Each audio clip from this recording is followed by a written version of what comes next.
Já passou um tempo desde o lançamento da parte 1 da DLC de Scarlet Violet, então acho que já conseguimos comentar mais profundamente sobre ela e refletir sobre o que tem de bom e ruim e como ela foi no geral.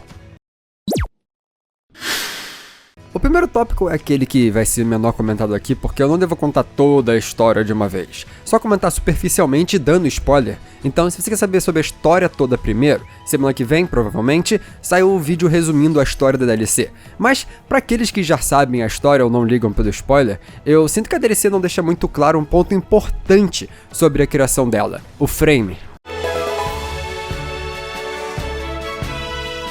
Em Scarlet Violet, basicamente, a história é dividida em 5 partes. O início, onde nós somos apresentados a região, personagens e onde temos o tutorial, que é aquele começo clássico da franquia, e logo depois disso, nós temos as 3 partes do meio, conhecido como os caminhos da história, o Path of Legends, Starfall Street e a Victory Road, onde cada uma você conhece e se aproxima de um dos seus rivais amigos.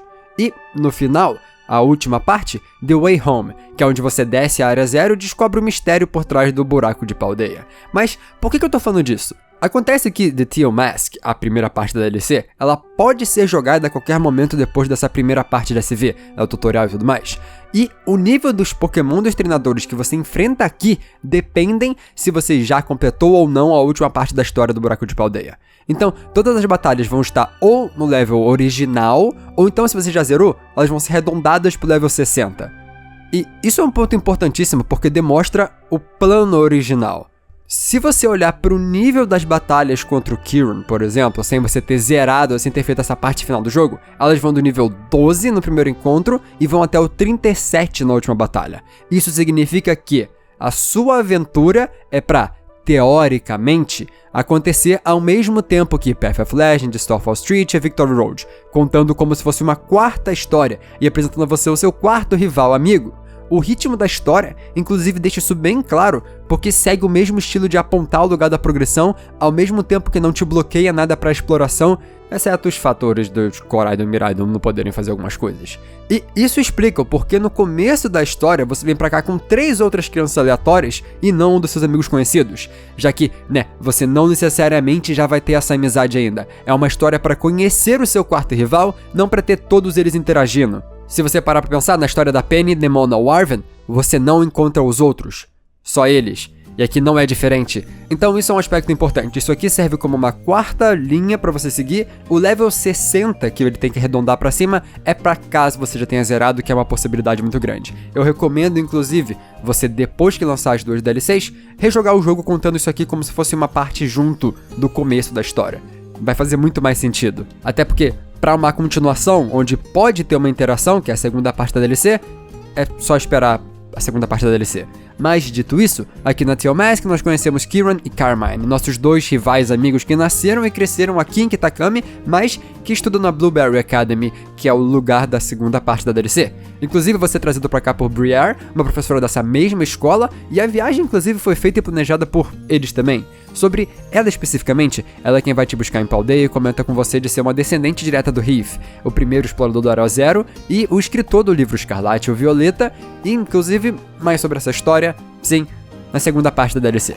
Eu tô só repetindo toda hora aqui segunda parte da DLC, porque é literalmente só isso que nós temos aqui. É uma história pequena e concisa, onde nós somos apresentados a história de criação do personagem Kieran, o nosso rival, mas onde a sua verdadeira história vai fazer parte de uma história muito maior mais pra frente na segunda parte da DLC, onde iremos ver o fim do seu arco de erenização.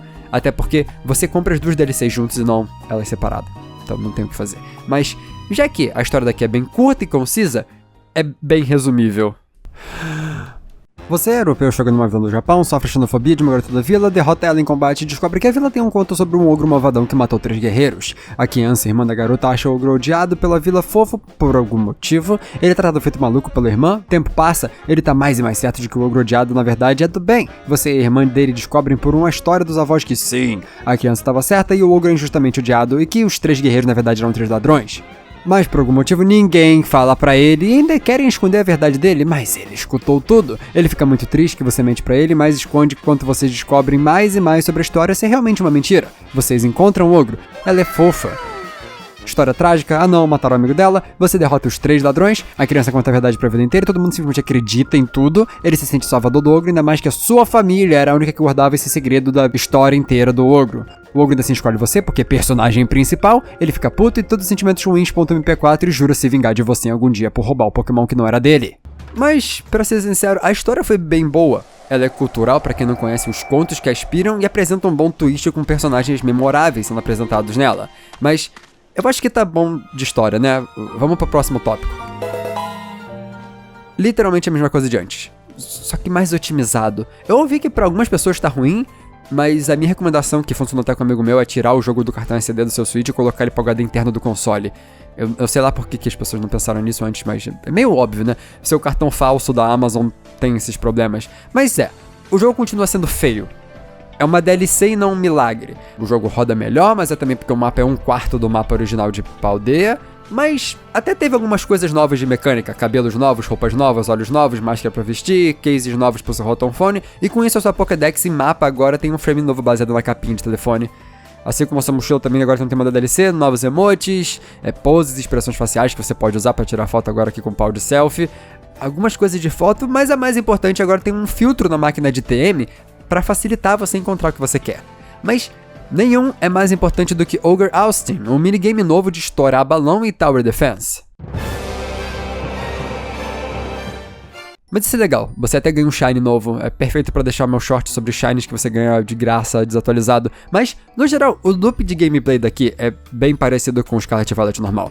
Você avança um pouco na história, depois vai dar uma volta pela região pra ver o que tem de novo, depois você volta pra história principal e fica nisso. O caminho que você segue até pra poder fazer essas partes da história, ela te leva a lugares que você teoricamente não foi ainda, então você fica tendo esse momento de exploração no meio de seguir com a história. Se você gostou do ciclo de gameplay de Scarlet Violet, você vai gostar aqui também. E um dos pontos que faz a gameplay ser levemente diferente é a ambientação.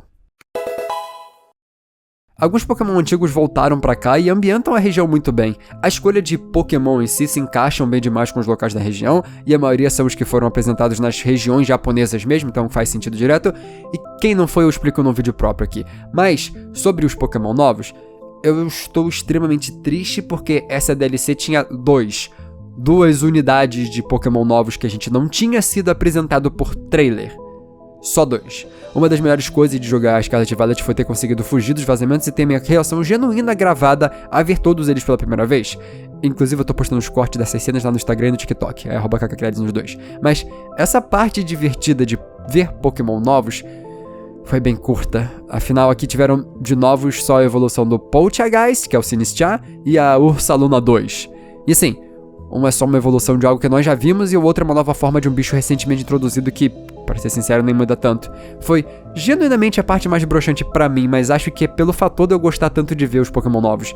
Mas não tira o fato de que todos eles são Pokémon da hora e, bom, assim, os lendários eu não tenho nem opinião porque eles são muito mais algo histórico do que só um monstro aleatório, então eles têm um contexto próprio, então é meio diferente. Mas tirando eles, tem lá os Pokémons novos. O Zeppelin, que é o meu novo melhor amigo, ou melhor, melhores amigos, já que são 2 ali dentro, mas Poltergeist, que é muito mais da hora que a sua evolução Sinistcha, porque ele é uma cabeça de pote, e a Ursaluna 2, o inimigo agora é a miopia no olho esquerdo. Uma forma que trouxe mais dúvidas que resposta para as pessoas, já que a nomenclatura dela é até igual dos Paradoxes, mas eu falo mais sobre um vídeo próprio.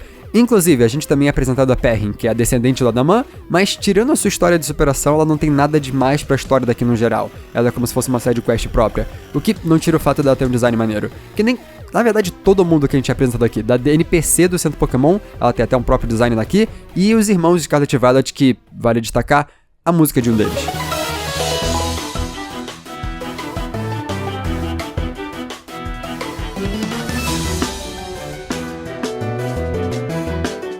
Nas músicas, a do trio Desleal é boa também, ela se encaixa tematicamente com eles, mas a melhor de todas é a do Kieran.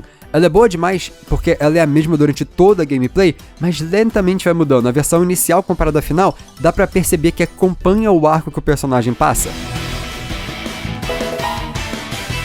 E assim, eu acho que terminar com ele até um bom ponto, já que tudo aqui gira em torno dele, A história ainda não acabou mesmo, afinal você compra as duas DLCs juntas, então tudo é um grande arco único só que dividido em duas partes da história, assim como a gente viu com o próprio Arven. Aqui é o grande arco do Kieran, a história dele ainda não acabou. O ponto mais importante é entender que a gameplay do jogo no geral é mais do mesmo.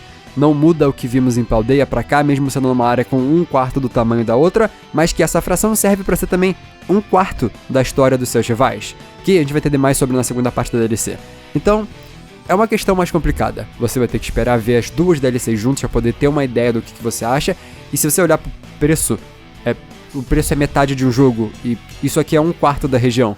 Se a próxima parte ser 1/4 da região, já literalmente o preço se encaixa, porque seria uma metade do jogo, custando metade do jogo, e apresenta uma história completamente nova. Eu imagino que, e aí é só uma especulação, em parte em cima do que foi apresentado nessa DLC aqui, é que a gente vai ter uma continuação da história da Área Zero, também envolvida na próxima parte da DLC, até porque é um pouco apresentado pra gente com a Briar e com algumas coisas que aconteceram com a história da escola. Então, isso aqui serve mais como um setup pra segunda parte, pra terminar a história da Área Zero, do que qualquer outra coisa.